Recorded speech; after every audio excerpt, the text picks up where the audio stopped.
Glória a Deus, amém, queridos? A graça e a paz para aqueles que eu ainda não havia visto, uma boa noite, amém?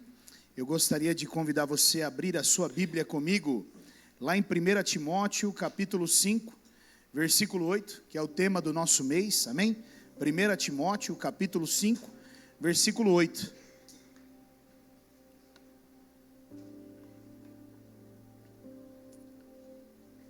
Ele diz assim, ó: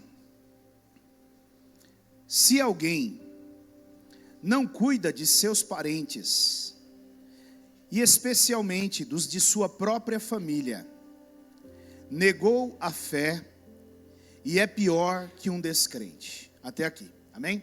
Feche os teus olhos, vamos orar. Pai, que privilégio estar aqui nessa noite. Há tantas coisas, Deus, que eu poderia te dizer nesse momento, porque eu sei que o Senhor está aqui. Pai, por favor, se derrama, se deleita no meio do teu povo. Ah, Senhor, nesta noite, toca em cada um dos teus filhos e filhas. Senhor, eu desejo tanto que eles sejam impactados pela tua presença, tocados por ela. O Senhor é tão doce, o Senhor é tão perfeito. O Senhor faz com tanta maestria.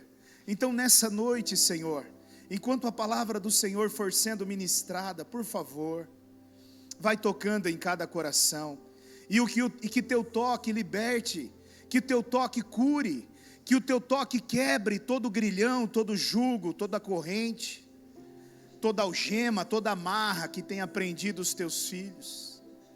Que eles compreendam nessa noite, de que o Senhor os colocou nessa terra para viverem como família, e que para serem famílias bem-sucedidas, Pai.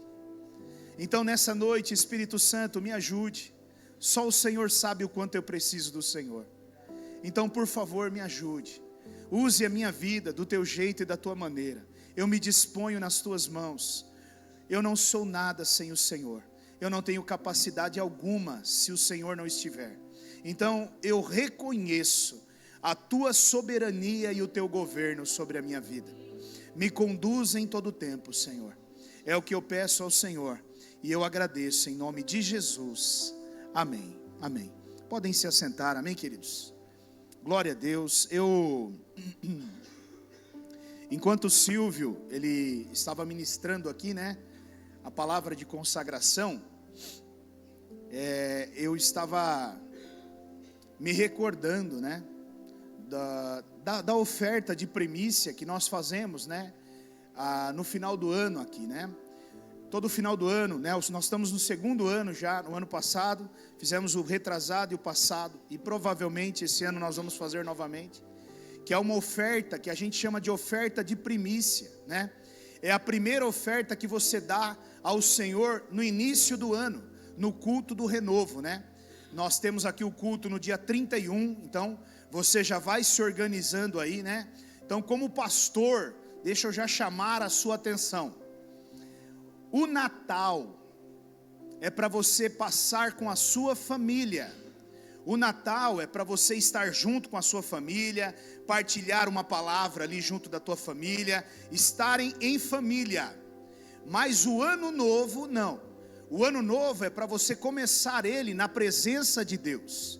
Ano Novo não é tempo de viajarmos, até porque é um tempo onde as pessoas estão aí fora bebendo, né, se drogando, fazendo um monte de coisas aí que nós sabemos que torna cada vez mais perigoso estar nesses ambientes. Então aonde eu começo o meu ano? Eu começo o meu ano na presença de Deus. Há muitos anos eu aprendi isso, e depois que eu aprendi isso, graças a Deus, né, nossa casa, todos os anos, ela inicia o ano na presença de Deus, orando e adorando ao nosso Deus, né? E há 2 anos atrás, Deus colocou no meu coração essa oferta chamada primícia, né? Que é uma oferta diferente, não é um dízimo, não é uma oferta alçada comum, mas é uma oferta com propósito.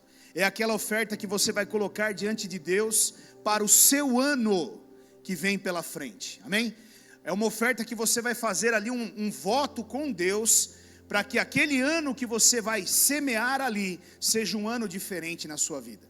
Esse ano aqui, no culto do renovo, muito provavelmente nós vamos ter alguns testemunhos de algumas pessoas que o ano passado lançaram a sua oferta aqui, e estão colhendo ao longo desse ano, né? Eu não tenho dúvida que estão colhendo frutos maravilhosos, coisas sobrenaturais mesmo, que Deus está fazendo, né? E nós precisamos entender, se nós queremos provar, se nós queremos desfrutar de coisas maiores em Deus, nós também precisamos aumentar o nosso nível de fé, no nosso patamar de fé, amém? Deus gosta, veja queridos, preste bem atenção, essa é uma verdade nesta igreja. Nós não temos o hábito de dizer para você, olha, você tem que dar o seu dízimo, não, você tem que dar a sua oferta, não, nessa igreja não, porque nós ensinamos através da palavra de Deus, o caminho de você prosperar, de você ser abençoado aqui nessa terra, mas o dízimo e a oferta é algo muito particular seu, entre você e o Senhor. Por que nós não fazemos isso? Porque nós entendemos que a obra que Deus levanta, Deus sustenta. A obra que Deus levanta, Ele sustenta. Então Deus não precisa ficar aqui pedindo, implorando as pessoas que tragam, porque, meu irmão, se você não trouxer, Deus levanta outro no teu lugar para trazer, mas que a casa dele prevalece, ela prevalece. Então essa oferta de primícia não tem a ver com Deus, tem a ver com você, tem a ver comigo. Certamente eu farei a minha, certamente eu farei a minha, e eu quero que cada ano que passa seja mais ousada ainda, porque eu creio num Deus que quer que os filhos dele vivam e desfrutem do melhor dessa terra. E se você crer e tomar posse disso, certamente você também viverá isso. Mas você precisa exercer a sua fé, amém? Então, enquanto eu estava pensando, ouvindo o Silvio falando ali, eu estava me recordando disso. Então já esteja orando, e já esteja colocando diante de Deus, o que você vai trazer para Ele, no culto do renovo aqui na casa do Senhor, amém? Lembre-se, 2 homens ofertaram a Deus, um deles chamava Abel, e o outro chamava Caim. Ambos ofertaram, porém Deus aceitou a oferta de um e recusou a do outro. Lembre-se, Deus não precisa do dinheiro. Deus quer o seu coração, meu irmão. Então nós não estamos aqui falando de, então eu vou trazer a maior oferta, eu vou trazer 50 mil reais. Não, você pode trazer uma moeda de 50 centavos. Mas se essa moeda de 50 centavos, ela gritar diante do coração de Deus, você pode ter certeza que Ele vai desatar sobre a sua vida um ano sobrenatural. É isso que importa para Deus, é o coração e não o valor. O valor não tem significado nenhum para Deus, até porque todo o ouro e toda a prata é dele, amém? O que você tem na sua mão hoje é dele, o carro que você anda é dele, a casa que você mora é dele, o ar que você respira é dele, a comida que você se alimenta é dele, você é dele, tudo é dele. O que somos nós sem ele? Se ele disser agora, acabou. Mas às vezes eu acho que ele é tão bom e tão generoso conosco, que ele até nos deixa ter a sensação de que nós estamos no controle. A verdade é essa. Às vezes eu vejo um Deus tão amoroso e tão humilde, a ponto de deixar eu e você pensarmos de que nós estamos no controle. A pergunta é, nós estamos? Nós não estamos no controle de nada, amém? Mas hoje eu quero continuar falando rapidamente, que hoje nós temos uma apresentação especial das crianças aí, né? E as tias das crianças aí, se eu começar a enrolar o meio de campo, ela já vai olhar lá do fundo de voadora para mim, mas eu vou acelerar o movimento aqui. Queridos, nós vamos continuar ainda falando um pouquinho mais sobre família, né? E hoje eu quero falar, na verdade, um pouquinho só sobre cuidado e fé. Família, mas voltado para o cuidado e fé. Porque esse versículo que nós acabamos de ler, ele fala sobre o cuidado e também fala sobre a fé. E nós precisamos entender, primeiramente, o que é o cuidado e o que é a fé, né? Então vamos começar entendendo o que é o cuidado. Cuidado é tomar conta. Cuidado significa tomar conta. Cuidado significa planejar. Cuidado também significa preocupar-se. Cuidado também significa dar atenção. O cuidado também significa guardar. O cuidado também significa apoiar. E o cuidado também significa suportar. O suportar aqui tem a ver com aquele suportar que eu falei há dias atrás, quando eu ministrei. Não tem a ver com o suportar de conviver com o outro e ter que suportar ele. Não é isso. O suportar aqui é se tornar um pilar, uma peça-chave de sustentação para o seu familiar, para o seu cônjuge, né? Para o seu filho, para o seu irmão, para alguém que está precisando de você. Cuidado é isso, é ser suporte, amém? E a fé, o significado da fé é aquilo que eu creio, ou crença, amém? Fé é aquilo que eu creio, ou crença. E quando nós lemos esse texto, tema do nosso mês, nós separamos as duas coisas, mas essas duas coisas não podem ser separadas. O cuidado e a fé não são separados, eles são juntos, eles caminham juntos, porque a família, ela necessita dessas duas coisas. E eu quero trazer dois exemplos bíblicos para comprovar isso para você. O primeiro deles está lá em 1 Pedro capítulo 3, versículo 7, amém? 1 Pedro 3, 7, ele fala assim, ó: do mesmo modo, vocês, maridos, sejam sábios no convívio com suas mulheres, e tratem-nas com honra, como parte mais frágil, e cordeiras do dom da graça, da vida, de forma que não sejam interrompidas as suas orações. Um outro texto que eu quero ler está lá em Malaquias capítulo 4, versículo 6. Depois a gente volta aqui. Malaquias 4:6, ele fala assim, ó: e ele fará com que os corações dos pais se voltem para os filhos, e os corações dos filhos para os seus pais. Do contrário, eu virei e castigarei a terra com maldição. Então, quando nós olhamos para essas duas bases bíblicas, nós observamos o seguinte: o cuidado e a fé, eles não andam desassociados, separados, eles estão unidos, ligados. Por que eles estão ligados? Porque se eu não tratar bem a minha esposa, e aqui nós precisamos entender também, quando eu leio esse versículo, por exemplo, nós pensamos assim: não, mas aqui está falando do marido para a esposa. Não, querido, aqui está falando do marido para a esposa e vice-versa, da esposa para o marido. Porque dentro de um lar é assim que funciona.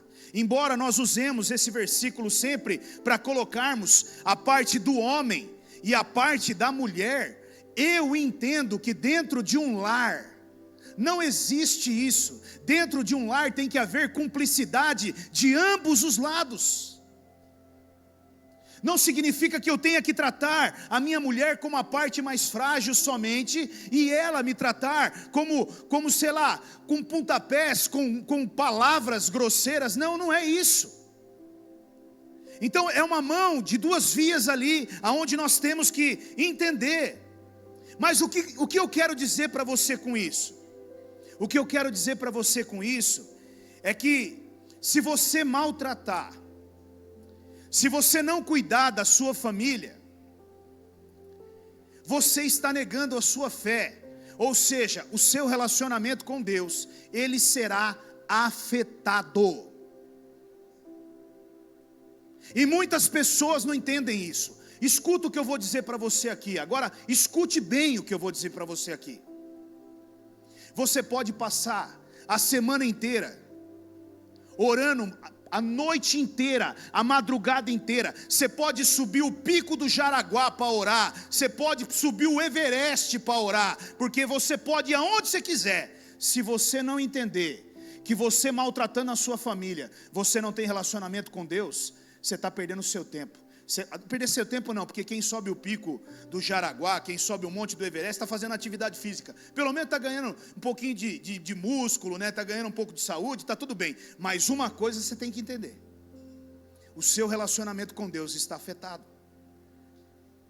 E é isso que a Bíblia está dizendo. Se você não cuida da sua família, você é pior do que um descrente, você negou sua fé. E muitos aqui caem nesse erro, meu irmão, porque se vestem como crente, falam como crente, vive dentro da igreja, mas a família em casa é só pela misericórdia de Deus, é só pela graça de Deus. Os filhos, esposa, marido, vivem em pé de guerra. E não é isso que o Senhor espera de nós, não é isso que o Senhor quer de nós. Meu irmão, quanta gente eu vejo orando, sabe, tem coisas que eu não consigo entender. Meu irmão, sabe, tem coisas que eu não consigo entender. E de verdade, isso é uma coisa que eu tenho falado muito com Deus. Eu não sei, o Deus que eu conheço trabalha de uma forma diferente, mas talvez o teu Deus trabalhe de outra, não sei. Mas como pode Deus falar para mim, preste bem atenção no que eu vou dizer, como pode Deus falar assim para mim: Rogério, meu filho, vai dar um recado para o irmão Roberto. Vou usar você aqui, irmão, nem? Não vou dar o recado, fica tranquilo. Isso aí é nosso particular, nem? Vai dar um recado para o irmão Roberto. Isso. Porque o irmão Roberto está fazendo isso e isso de errado. Ó.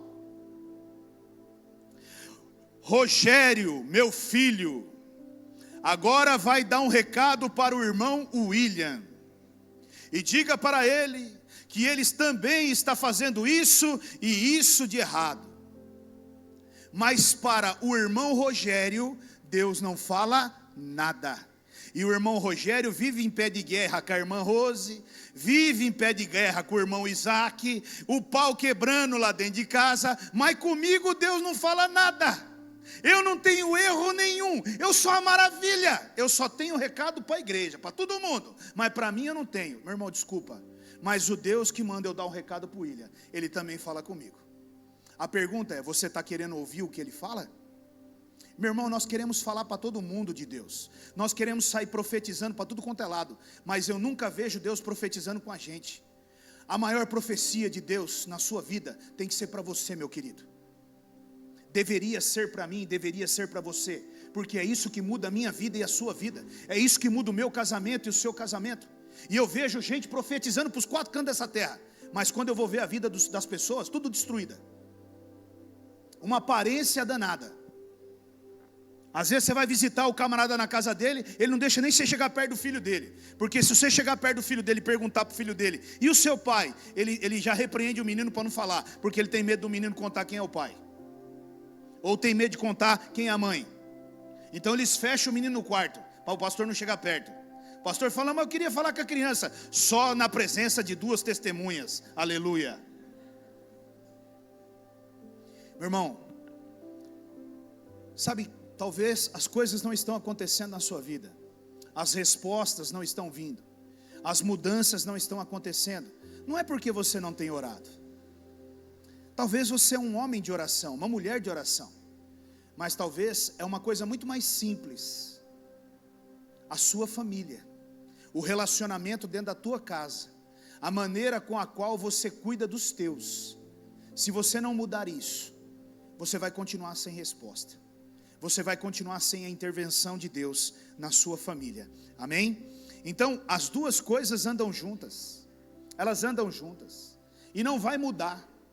Se eu quero uma vida espiritual bem sucedida, eu preciso ter uma vida familiar bem sucedida. Eu preciso lutar para isso, eu preciso trabalhar em prol disso, em função disso. E isso não significa, veja bem, isso não significa concordar com as coisas. Isso significa conversar. Deixa eu tentar te explicar. Na minha casa, quando chega novembro, não é dezembro, é novembro, chega lá uma onda de Natal, lá uma coisa louca lá, irmãos, negócio doido, uma parada maluca, e aí a gente conversa, e a conversa é calorosa, irmão. E aí a Rose vem com esse negócio de árvore de Natal, e eu já logo me imponho e digo, não vai pôr, e não vai ter. Às vezes tem, tá lá. Tá, brincadeira, só para encher o saco. Na verdade, irmãos, não significa que a gente concorde em tudo, e nós temos que conversar sim, como dois adultos, e expor a opinião um do outro, e tratarmos do assunto. Não é concordar com tudo. Eu não concordo com gato, mas tem gato em casa também. Eu estou achando que eu estou perdendo nesse negócio, mas tudo bem, é melhor parar, vamos mudar de prosa, vamos para outro assunto, glória a Deus. Mas a verdade é que muitas vezes nós não paramos para pensar nessas coisas. Meu irmão, escute o que eu estou te dizendo. Se a sua casa, ela não estiver bem cuidada, você corre sérios riscos de achar que está perto de Deus, mas está muito longe de Deus. Orar com a sua vida em desordem, não atrai a presença de Deus para você. E você pode até vir contra mim e falar assim para mim, pastor, o que você está falando é blasfêmia. Me perdoe, meu querido, mas permita que o Espírito Santo trate aí dentro do teu coração, porque essa é a maior verdade que você pode estar ouvindo hoje. Se você não cuidar dos teus, se você não cuidar da tua casa, se você não for um bom marido, se você não for uma boa esposa, um bom pai, uma boa mãe, se você não se dedicar à sua família, você certamente não está com um bom relacionamento com Deus, porque se tem uma coisa que Deus prioriza nessa terra, o nome é família. Amém? O nome é família. Mas eu quero destacar aqui 3 cuidados que eu gostaria de falar com você nessa noite rapidinho. Mas antes de falar desses cuidados, eu quero passar por Mateus capítulo 5, versículo 39 até o 41. Ou melhor, Mateus 5, vamos só no 41, Mateus 5, 41. Isso, glória a Deus. Olha lá, ele está dizendo assim, ó: se alguém o forçar a caminhar com ele 1 milha, vá com ele 2. Se alguém te forçar a caminhar com ele 1 milha, ande com ele 2. O que é isso aqui? Isso aqui é cultura do céu. Isso aqui não é cultura da terra. A cultura da terra é andarmos 1 milha. Normal. O que é a cultura da terra? Eu tenho que trabalhar das 7 às 5. O que é a cultura da terra? Pega essa cadeira e põe ela aqui. Você pega e põe ela aqui. Você não faz nada além do que aquilo que estão te pedindo. Isso é cultura terrena. Agora, o que eu estou falando aqui é uma cultura do céu. E a cultura do céu, ela é excelente. Então, se Deus quer que a nossa família seja bem-sucedida, nós precisamos querer que ela seja muito mais do que bem-sucedida. Nós temos que andar a 2ª milha pelo nosso casamento. Nós temos que andar a 2ª milha pela nossa família. E isso é desafiador. Porque muitas vezes nós não estamos dispostos a andar nem a 1ª, quanto mais a 2ª. Nós não estamos a fim nem de andar a 1ª. Nós já estamos pensando em desistir no meio do caminho na 1ª, quanto mais andar a 2ª. E o que Deus está dizendo nessa noite é: se você quer uma família bem sucedida, aprende a andar a 2ª milha por ela. E a 2ª milha não tem mais a ver com você, tem a ver com Deus. Tem a ver com Deus, querido. Então é esse pensamento, é essa mentalidade que eu e você precisamos carregar. Primeiro cuidado que eu quero falar nessa noite: cuidado físico ou material. Cuidado físico ou material. O que é o cuidado físico ou o cuidado material? É o vestir, é o calçar. E aqui, quando eu falo vestir e calçar, é vestir e calçar no natural, no simples natural. Só que não é só dar, é se preocupar com aquilo que está sendo vestido. Porque muitos dão, mas não estão nem sequer preocupados com aquilo que está sendo vestido. E aqui, quando eu falo de cuidado físico e material, eu estou falando de algo que vai além. Não é comprar qualquer coisa. O que você está comprando é adequado, é bom, é correto, é lícito.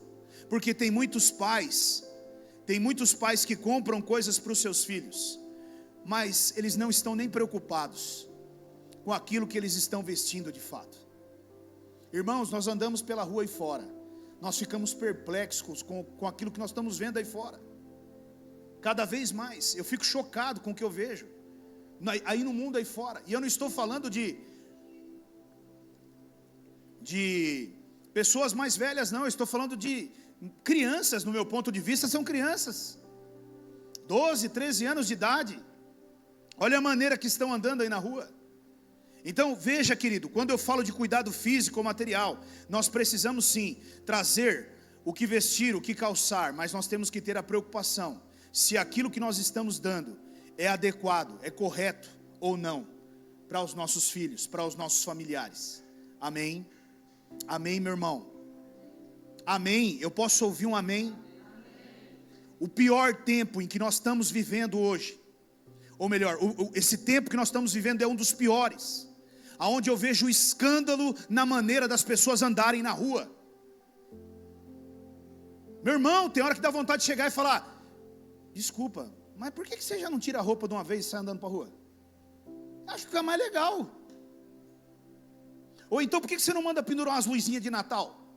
Sei lá, faz alguma coisa, põe um black light, sei lá, fica piscando, chamando, porque não é possível. Vestir isso só tem um objetivo. Qual? Isso é um absurdo, irmãos. E o que me deixa muito triste às vezes é que às vezes vem de dentro de um lar, de um casal, uma esposa, uma mãe de família, muitas vezes se pondo de uma situação que é absurda, um pai, um marido se pondo de outra forma também, amém? Não é simples não, mas enfim. Outra coisa, alimentar, cuidado físico ou material, tem a ver com alimento, mas não é só dar comida, é se preocupar com aquilo que está sendo comido também. Não sei se você entende onde eu quero chegar, porque muitos dão comida, mas a comida que você está dando está matando teu filho, está matando tua família, e nós não nos preocupamos com isso. A verdade é essa, é ou não é? Porque hoje em dia nós estamos vivendo no movimento que não se tem mais comida dentro de casa. A verdade é essa, irmãos. Cozinhar hoje não tem mais, agora é tudo o que vem de fora, mas o que vem de fora faz mal, meu irmão, e nós precisamos repensar isso. Então não é só dar comida, nós também precisamos entender se aquilo que nós estamos dando é bom, realmente faz bem ou não. Outra coisa, ensino. Quando nós falamos de cuidado físico ou cuidado material, nós também falamos de ensino. Preste bem atenção, e aqui pega. Não é só colocar seu filho na escola, mas é acompanhá-lo para ver se o que ele está estudando na escola está sendo bom ou não. É ir nas reuniões da escola do teu filho, é sentar com ele para estudar com ele, é ver realmente se o que ele está fazendo está sendo útil ou não. A maioria de nós pais, nesses últimos tempos, é tudo largado. Eu ouço porque eu tenho muitos aqui que falam para mim: pastor, eu vou na reunião do meu filho, às vezes vai um pai, dois pais, e o resto dos pais estão todos ocupados. E é por isso que nós estamos vivendo essa situação que nós estamos vivendo nesse tempo. Sente com o seu filho, procure tirar lição com ele, e talvez você vai se surpreender a hora que ele te responder as perguntas que você vai fazer. Meu filho, quanto que é 12 mais 12? 44, pai. E aí você vai falar assim, das duas uma: ou você vai passar a mão numa régua da época das antigas, ou você vai falar: Senhor, nós precisamos trabalhar. Meu irmão, é sério isso, querido. É teu filho, ele vai sofrer, e muito, se você não parar e não sentar com ele para estudar com ele. Hoje não é mais hábito dos pais sentar com os filhos para estudar. Não é, porque todos eles estão tão corridos. E aí eles deixam: não, já está crescendo, então cada um se vira com os seus problemas. cada um tem suas obrigações. Isso, deixa seu filho dessa forma. A minha mãe, ela pegava uma arma, colocava na mesa e ficava do meu lado e falava: você vai estudar. No momento em que ela ia no banheiro, eu pulava o muro e saia correndo. Imagina se ela não tivesse com a arma do meu lado, querendo que eu estudasse. Entendeu? Brincadeira, irmão, isso é brincadeira. Mas era mais ou menos isso aí, quase isso aí, quase perto disso aí. Mas, entendeu? Imagina se ela não tivesse ali, ó, no meu pé, pegando no pé. Meu irmão, estudar era zero, né? Eu sou daquela época que eu chegava na escola e eu via alguém na frente do portão dizendo assim: vai ter greve. Irmão, eu já virava dali voltando e festejando e dando pulo de alegria. Depois de um tempo eu fui cair na real. Eu pensei, é bem diferente o mundo, né? Vai ter que voltar atrás e estudar tudo de novo, né? Boca aberta, né? Mas tudo bem. Queridos, cuidado físico envolve proteção. Nós temos que proteger os nossos, porém jamais impedi-los de viver as experiências que eles têm que viver. Você tem que proteger os teus, mas você não pode impedir eles de viverem as experiências que eles têm que viver, sejam elas quais forem. Eles precisam viver, eles precisam amadurecer, faz parte da caminhada deles, amém? Proteja, mas proteja até o limite, mas deixe que eles, faz parte da vida cair, faz parte da vida errar, faz parte da vida dar cabeçada, porque é assim que nós vamos aprendendo, nós vamos mudando a nossa forma de ser, amém? Eu me lembro que eu cheguei, eu já falei isso uma vez aqui, eu não tenho tempo, mas eu vou falar. Eu me lembro que eu cheguei aqui, eu cheguei em casa e falei para meus pais: eu vou parar de estudar. Eu estava na 8ª série, era outubro, final de outubro, começo de novembro, eu vou parar de estudar. Meu pai falou para mim e minha mãe: você ficou louco? Está doido da cabeça? Não, está decidido, vou parar de estudar. Você está maluco? Cara, você vai parar de estudar, falta 2 meses, nem 2 meses para você acabar de estudar. Não, eu vou parar de estudar. Está decidido já, pai. Está decidido, mãe, está decidido, e está tudo certo e tal, não sei o quê. E eles viram que o negócio estava realmente difícil e tal. Não, está decidido. E parei. Irmão, parei. Maravilhoso. Aí quando foi janeiro, meu chefe chegou para mim e falou assim para mim: cara, você precisa estudar. Eu, como? Você precisa estudar, campeão. Você tem que pelo menos ter o ensino médio completo pronto aí, porque a gente tem planos para você e você tem que estudar. Isso, eu pensei a mesma coisa que você está pensando aí. Eu vou ter que voltar na 8ª série e fazer tudo de novo. Isso, é isso aí que eu pensei. Agora pensa na hora que eu cheguei em casa e falei para os 2 velhos: eu vou ter que voltar a estudar. Meu pai fazia assim, ó: meu Deus do céu, fala de novo para mim. E eu falava: eu sei que você está gostando, né? Isso, eu não falei para você? Então agora volta e estuda tudo de novo, né? Irmão, eu estou te contando porque marcou, irmão, marcou. Então às vezes são experiências que nós precisamos passar e faz parte da nossa vida. Então não deixe, proteja, mas proteja até um certo ponto. Deixe viver as experiências que precisam viver. Infelizmente vai cair, vai machucar, mas isso faz parte do crescimento e do aprendizado, amém? Qual que é o erro aqui?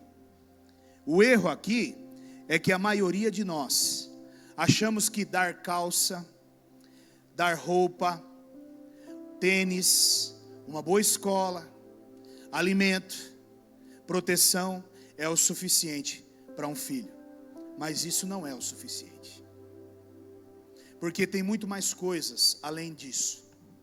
Infelizmente nós vivemos numa sociedade onde a preocupação dela é essa: é o melhor colégio para o meu filho. Isso, ele está lá.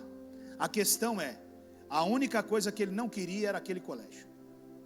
Eu vou dar o melhor tênis, a melhor roupa, e o melhor disso e o melhor daquilo. Mas a única coisa que o filho queria era uma coisa: um abraço, um eu te amo, um carinho, uma atenção, e isso ele não tem. E isso é o que marca. Então preste bem atenção, cuidado não tem a ver só com coisas materiais, vai muito além disso, e nós precisamos parar para pensar sobre isso. A atenção, o carinho, estar perto, faz a diferença. Às vezes, ser o suporte quando o outro caiu, porque ele vai cair. Principalmente os nossos filhos. E se nós não formos suporte, nós podemos perdê-los, marcá-los de alguma forma, não positivamente, mas negativamente no futuro deles. Amém? Um outro cuidado que eu quero falar com você é o cuidado espiritual. Além do cuidado físico, o cuidado espiritual.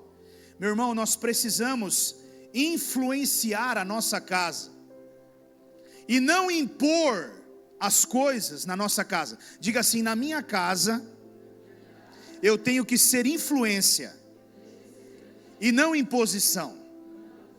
Olha o que a Bíblia diz lá em Gênesis 1:26. Nós lemos recentemente esse versículo, mas eu quero destacar algo importante. Gênesis 1:26. Glória a Deus. Ele diz assim, ó: então disse Deus, olha que interessante. Então disse Deus: façamos o homem à nossa imagem, conforme a nossa semelhança. Domine ele sobre os peixes do mar, sobre as aves do céu, sobre os animais grandes de toda a terra, e sobre todos os pequenos animais que se movem rente ao chão. Veja, Deus deu autoridade ao homem para dominar sobre tudo isso que eu acabei de ler agora. Aonde está escrito ali, outro homem.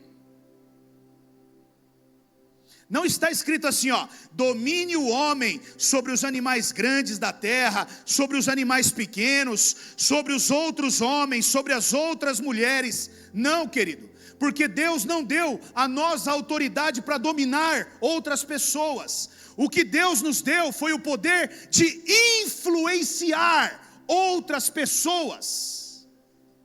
E se você quer que a sua casa seja uma casa espiritual, você precisa influenciar a sua casa e não impor. Eu cresci dentro de uma casa que a minha mãe e o meu pai falavam assim para mim: você vai fazer a primeira comunhão. E eu ia fazer a primeira comunhão. E eu fui fazer a primeira comunhão. Fiz primeira comunhão, fiz crisma, fiz. O catequista na época lá, eu falava para você, deu trabalho, porque eu estava lá. Mas, meu irmão, eu questionava o tempo todo: por que eu tenho que ir? E vocês não vão? Porque meu pai, por exemplo, nada contra meu pai, né? Mas era missa de sétimo dia, batismo, essas coisas que aparecia de vez em quando na igreja. Mas não tinha o hábito, nós não tínhamos o hábito, né? A minha mãe, quando se converteu, nós ganhamos ela para Jesus, que ela passou a ter isso, mas eles não tinham. Então, veja, não havia um poder de influência. E o que eu quero que você entenda é que a imposição não funciona. Mandar ir não funciona. Ele tem que ver você sendo, para ele ser influenciado por você. É você que vai fazer a diferença. Amém? Agora veja, você precisa entender, nós temos que orar juntos dentro da nossa casa. Nós temos que ler a Bíblia juntos dentro da nossa casa. A sua família precisa ver você orando. Ela precisa ver você um homem de Deus, uma mulher de Deus, não com palavras, mas com atitudes, com uma vida correta e coerente dentro da tua casa. Porque, meu irmão, nós somos bons oradores. Ai, meu Deus, ai. Eu até tenho um certo, sabe? Eis que te digo em Malaquias 3:23, eis que te digo em João 4:16, eis que te digo em Efésios 2:3-4, eis que te digo não sei o quê. Meu irmão, pelo amor de Deus, sua casa não quer saber isso. Ela quer saber quem você é de verdade. Quando tudo se fecha, quem você é lá? Você é carinhoso? Você é atencioso? As suas palavras, elas são realmente de um homem, de uma mulher de Deus? Você promove as coisas de Deus dentro da sua casa? É isso que você precisa entender. Se você quer que a sua família, ela cresça espiritualmente, se você quer cuidar da sua família espiritualmente, você precisa entender que o que você fala dentro da sua casa vai trazer a presença de Deus ou não para dentro da tua casa. A maneira que você age dentro da tua casa, as tuas palavras com seus filhos, o que você tem falado para eles, o que tem saído da sua boca. Você é uma referência. Você é uma referência, meu irmão. Eu imagino como não deve ser difícil para alguém ouvir da referência dele: você é um fraco. Isso destrói, tira o chão, abala. Isso mina a fé. Quando na verdade nós, como referência, deveríamos dizer o contrário: você é bom, você é capaz, você vai conseguir. E eu estou aqui com você, e eu vou te ajudar, aonde for necessário, conte comigo. Vamos orar, vamos juntos orar, vamos juntos, vamos ver o que a Bíblia diz sobre isso que você está passando. Mas infelizmente, irmãos, nós queremos impor muitas coisas dentro da nossa casa, mas talvez o único lugar que você não consiga impor nada, quando se trata de espiritual, é dentro da sua casa, porque lá dentro as pessoas te conhecem como você é de verdade, quem você é de verdade, amém? Então cuidado espiritual tem a ver com isso. Ore, traga para perto, crie oportunidades. A Rosa estava ministrando aqui no sábado, né? na quarta, falando sobre o altar, o ambiente, né? Como é gostoso nós termos um ambiente de adoração dentro da nossa casa. Quando nós começamos ali a tocar um violão e cantarmos juntos, irmãos, eu passaria o dia inteiro ali. Eu tenho um sonho de tocar violão, mas não consigo. E ver o Isaac tocando um pouquinho de violão, já está tocando um pouquinho, com aquele pouquinho que ele toca, dá para cantar umas 20 músicas. Irmão, coitado do moleque, vai sair sangue do dedo, mas nós vamos cantar. Pai, eu não aguento mais uma, filho, mais uma. Então, irmãos, isso é tão precioso. Promova isso dentro da tua casa. Quando você senta para fazer isso, o próprio Deus senta ali junto com você. A mesa da tua casa, a mesa é um lugar onde Deus senta com seus filhos para participar das refeições. Se a sua mesa é um lugar de discussão e briga, como Deus vai estar ali? Mas se a sua mesa for um lugar de comunhão e paz, certamente Deus estará sentado ali. E Ele fará toda a diferença, meu irmão. E eu não estou falando de mesa farta. Eu estou falando que muitas vezes é só um pãozinho com manteiga e um cafezinho, o suficiente para Deus sentar ali do lado e participar de tudo isso. Nós temos uma visão completamente errada de tudo isso, amém? Um último cuidado que eu quero tratar com você nessa noite, além do cuidado espiritual, é o cuidado emocional. O cuidado emocional. A grande verdade, querido, é que uma família, ouça bem isso, uma família espiritualmente forte, ela vai ter poucos problemas na área emocional. Uma família espiritualmente forte, ela vai ter poucos abalos na área emocional. Por quê? Porque ela está fortalecida em Deus. Agora, uma família que não é espiritualizada, que não tem o seu espiritual forte, ela tende a ter o seu emocional abalado. E infelizmente, queridos, nesses últimos tempos, os maiores problemas que nós estamos enfrentando são nas emoções. São nas emoções, né? Nós temos aqui um cardiologista renomado, né? Um cara que realmente é uma referência na parte de cardiologia. E hoje ele já olha e ele vê o quanto as emoções, elas influenciam na questão da estabilidade da pressão, né, César? O quanto essas emoções influenciam, né?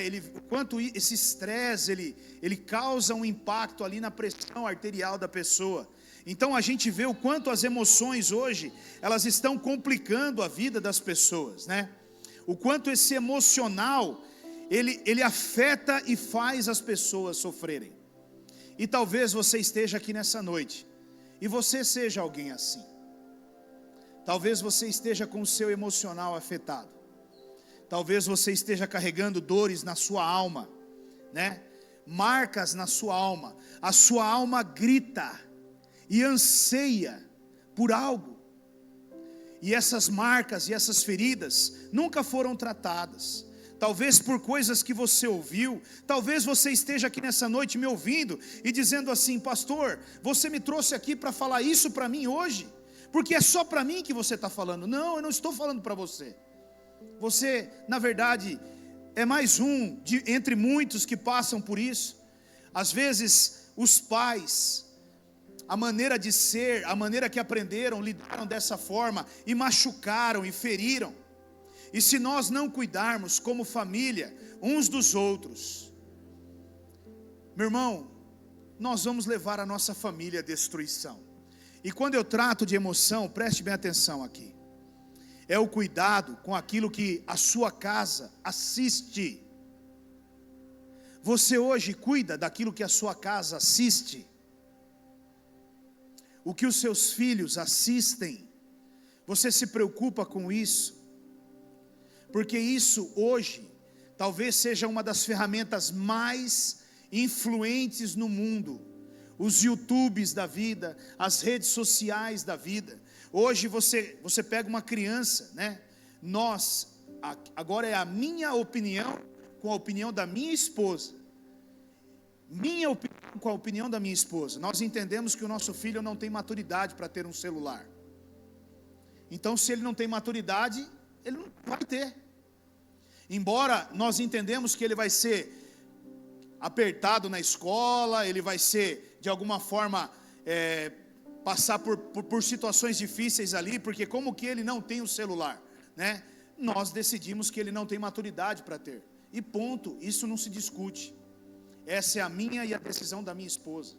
Embora eu veja crianças hoje, muito menores, com o celular para cima e para baixo, e pais que não sabem nem o que os seus filhos estão vendo. Mas daqui a alguns anos, as consequências vão vir. E essas consequências, às vezes, são até irreversíveis. Amém? Cuidado com aquilo que se lê. Cuidado com aquilo que se lê, meu irmão. Tem coisas que você lê que destroem, não constroem. Mas infelizmente nós estamos tendo acesso a tudo hoje. Nós temos ferramenta de inteligência artificial, que o que você pedir para ela te entrega mastigado ali, e você começa a se alimentar e a ler coisas que destroem as suas emoções. Por exemplo, é muito sério isso. Há uns dias atrás eu repreendi uma pessoa exatamente com isso, né? Ele me mandou uma mensagem, ele falou assim para mim: pastor, as coisas não estão fáceis. Eu falei: é mesmo? É. Ele falou assim para mim: eu tenho visto alguns vídeos no YouTube, rapaz, isso é muito sério, o que eu estou passando é sério. Falei: visto aonde? No YouTube, pastor. Eu estou vendo no YouTube alguns vídeos, alguns especialistas falando e coisa e tal. Eu falei: e quando foi que você abriu a Bíblia? E você leu a Bíblia? Então, pastor, eu não abri a Bíblia, eu não li a Bíblia. Eu falei: então, é isso que está o problema, meu irmão. Se você tivesse aberto a Bíblia e lido a Bíblia, você já está curado. O problema é que você está se alimentando de coisa errada. E nós, às vezes, nos alimentamos disso. O que você tem lido? Tem gerado fé em você? Ou tem gerado, sei lá, derrota? O que você tem lido? Tem te aproximado de Deus? Ou tem te afastado de Deus? O que você tem lido tem trago esclarecimento para a sua mente ou mais confusão ainda dentro da sua mente? Porque hoje, meu irmão, Satanás, ele está nas entrelinhas. E cada vez mais eu vejo as filosofias aí entrando no mundo, e cada coisa maravilhosa, irmãos. Oh, tudo te leva à paz. Tudo te leva à sensação de bem-estar. Tudo te leva a um plano superior. Olha que coisa, tudo é bonito, né? Você fala assim: meu Deus. Meu irmão, Filipenses capítulo 4, versículo 7 diz que a paz de Deus, que excede o entendimento do homem, virá sobre você e guardará a sua mente e o seu coração em Cristo Jesus, se você orar, se você suplicar e se você clamar e agradecer a Deus. Então, o que eu preciso fazer para ter paz, pastor? Orar. Orar.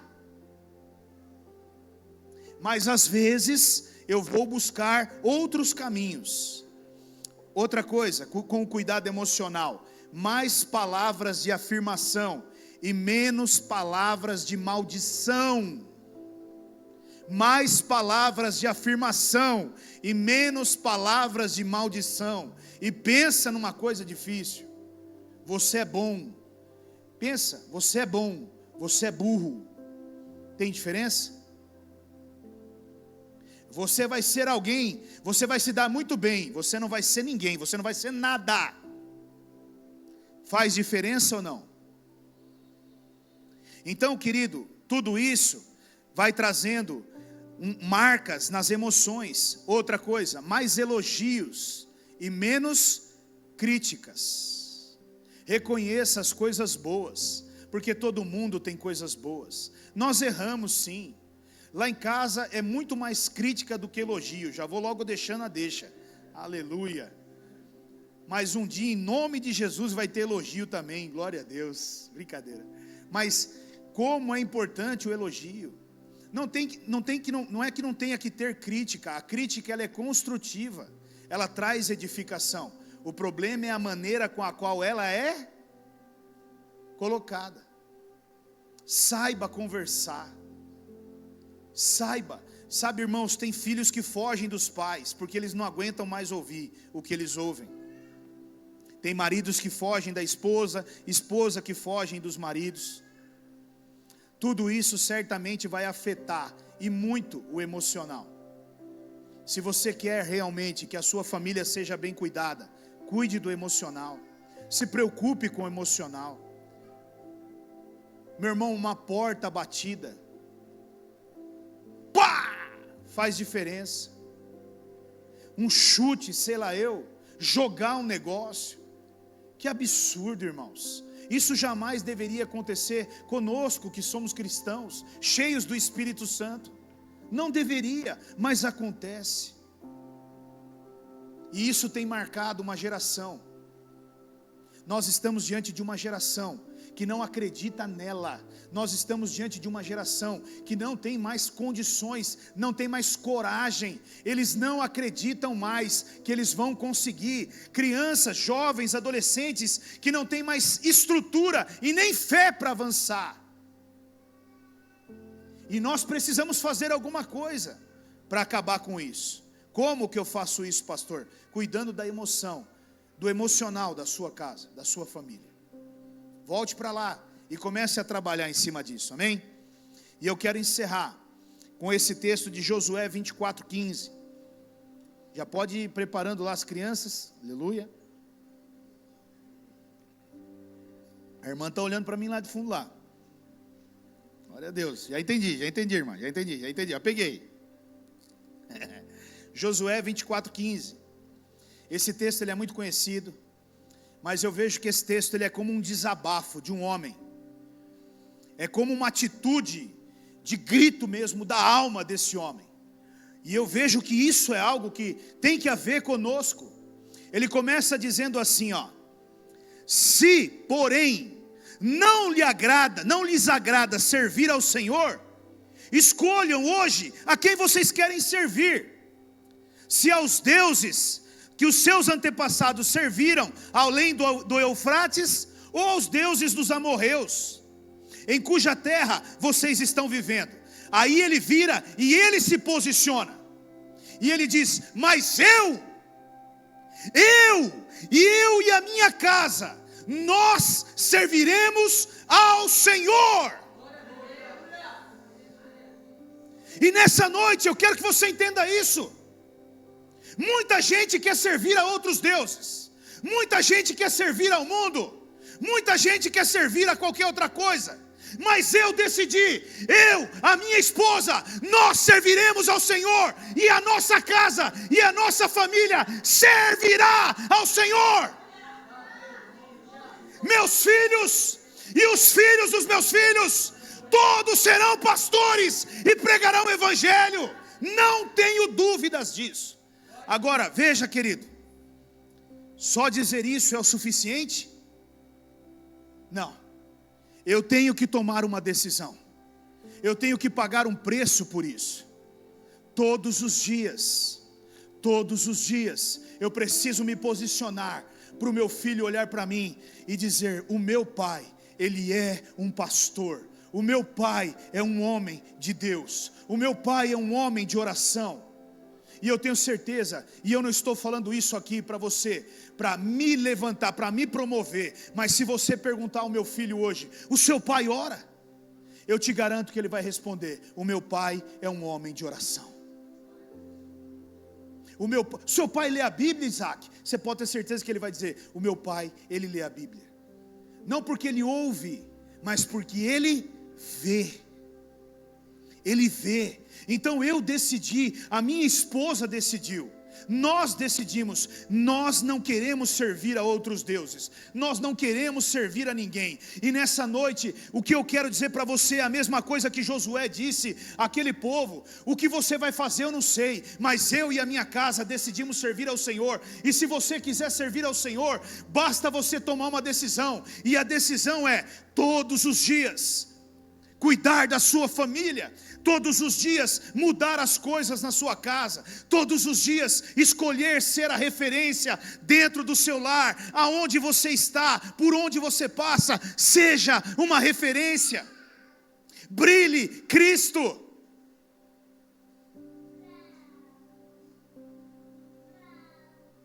Não com palavras, ou pelo menos o mínimo possível de palavras, mas com a sua vida, com a sua atitude. É isso que Deus espera de nós. Nada cai do céu, meu irmão.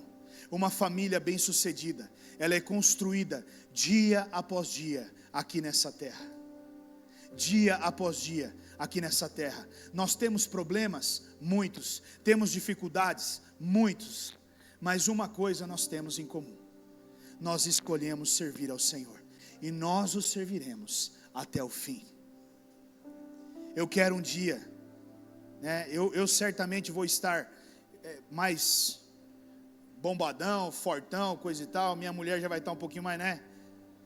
Mas nós vamos estar juntos nessa parada. Aleluia, ela fica doida com isso, né? Na verdade vai ser o contrário, né? Eu fico até imaginando, irmão, eu bombadão, eu com o porretinho e ela puxando. Eu estou até vendo essa cena, mas vamos deixar isso para depois, né? Eu fico assim imaginando, sabe, nós podemos sentar assim no banco da igreja e olharmos as nossas gerações servindo a Deus, vendo o meu filho pregando. Eu quero um dia, em nome de Jesus, poder estar sentado e vendo o meu neto fazer o que o meu filho vai fazer aqui hoje, louvar ao Senhor. Eu quero poder olhar e falar: Rose, nós conseguimos, nós decidimos um dia servir ao Senhor, e a nossa casa hoje, ela serve ao Senhor. E eu creio, meu irmão, que enquanto eu estiver nessa terra, enquanto nós estivermos nessa terra, nós vamos influenciar o máximo de pessoas possíveis. Nós vamos influenciar o máximo de pessoas possíveis. E eu te motivo nessa noite: não desista da sua família, não desista da sua casa, lute por ela, escolha, escolha. Diga: eu e a minha casa nós serviremos ao Senhor. Cuide da sua família, cuide do emocional, cuide do espiritual, cuide das coisas físicas, cuide. E lembre, o que mais agrada a Deus não são 10 horas de oração. Sim, a oração agrada a Deus, mas o que mais agrada a Deus é ver um marido bem com a sua esposa e a esposa bem com o seu marido. Feche os teus olhos, por favor. Glória a Deus. Enquanto eu vou estar orando aqui, eu quero pedir aos irmãos do som que nos apoiem. Louvor, nos ajude, por favor. Nos dê o suporte aqui, amém? Você com os teus olhos fechados, não se distraia. Eu não sei o que você ouviu nessa noite. E o que isso gerou de impacto dentro de você. Talvez você seja vítima de palavras duras. Talvez você escolheu caminhos que desapontou os seus pais. Talvez você andou por lugares que não foi aquilo que os seus pais queriam para você. Mas isso não muda o que Deus tem para você e para a sua vida. Talvez você esteja aqui e você tem muitas marcas nas suas emoções, porque você ouviu tanto que você era um fracassado, que você não seria ninguém. Mas o Senhor nessa noite está dizendo a você: você está nessa terra porque eu te escolhi, porque eu te plantei aqui. Você é meu, e os meus planos, cada um deles, se cumprirão na sua vida. Que nessa noite você possa entender que a sua família precisa de você, que a sua família depende de você, que você é uma peça fundamental dentro da tua casa. Falando menos e fazendo mais. Pai, em nome de Jesus, eu quero colocar diante do Senhor cada um dos que estão aqui e também daqueles que estão em casa nesse momento nos ouvindo, pedindo ao Senhor Deus que nessa noite eles tomem uma decisão, e a decisão seja a mesma que Josué tomou: eu não quero servir a ninguém que não seja o meu Deus, então eu e a minha casa serviremos a Deus. Que você nessa noite tenha coragem de se levantar e pagar o preço que for para que a sua família seja bem sucedida. Que você tenha coragem de andar a segunda milha. Que você tenha coragem de deixar o conforto e lutar pela sua família. Ainda que aos teus olhos seja impossível, para o nosso Deus não há nada que seja impossível. Na verdade, se você der o primeiro passo, certamente Deus contribuirá com você. Que no nome de Jesus você possa ter essa coragem, essa atitude de tomar essa posição nessa noite, em nome de Jesus.